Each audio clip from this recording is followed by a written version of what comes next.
Good afternoon, friends. Um, I hope you guys are actually doing well. Very quickly, I want us to examine this topic, syntactic ellipses. All right, so if you had actually watched the first video where we're discussing the logic ellipses, this seems like a continuation. All right, so if you would remember, there are three categories of ellipses. So you have the dialogic ellipses, you have the syntactic ellipses, and you have the stylistic ellipses, which actually represent those three consecutive dots. And I suppose in my next video, you're going to be watching how you're going to be watching how to better use stylistic ellipses. But right here, we're focusing on syntactic ellipses.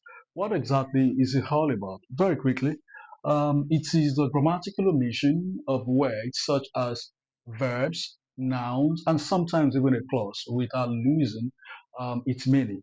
Of course, here we focus on the grammatical element. All right. If you remember, while we're talking about the logic ellipses, all right. So it's all about having to respond in a short manner, not having to give a response in full or in a full version. All right. But in syntactic ellipses, when discussing syntactic ellipses, the omission has got to be a grammatical element. For example, it could be a noun, a verb, sometimes an adjective or a group of words, or perhaps a whole clause. And that's what we're talking about. We're still going to let you know about the effect. Why do writers sometimes use syntactic ellipses?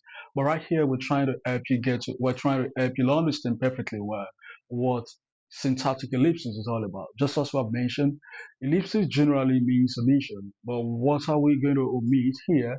And how is that omission denoted? But here we're actually omitting grammatical elements and in the main, we were talking about the nouns, the verbs, the adjectives, the adverbs, just as I've mentioned. I think some examples are really going to make a lot of sense here.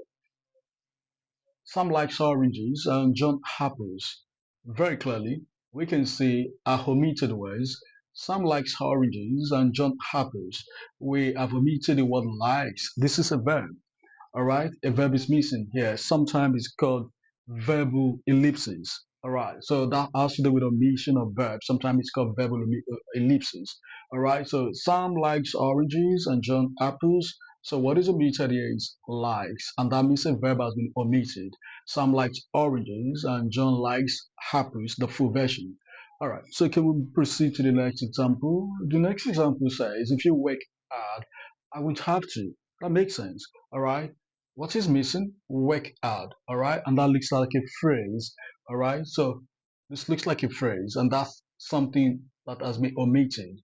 If you work hard, I would have to work hard too. So that's basically what we're saying. All right. So work hard is also omitted in this context or situation. And can we proceed to the last example? I have a toy and he a pet. What is missing here is as. All right. So this is a verb.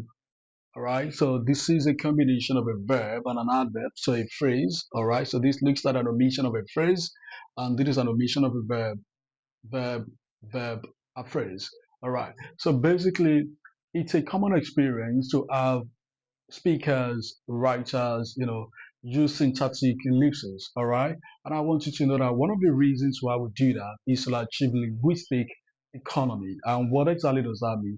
It really helps us sound more efficient by helping us to cut out repetitive phrases. All right. It also helps us to cut out some words that are better inferred. For example, you would agree with me that we can better infer, all right, the situation here, and we could also better infer the situation in the second example, all right, without necessarily having to write those omitted words. All right, so that's just what it is. I wish you guys a lovely moment. Thank you.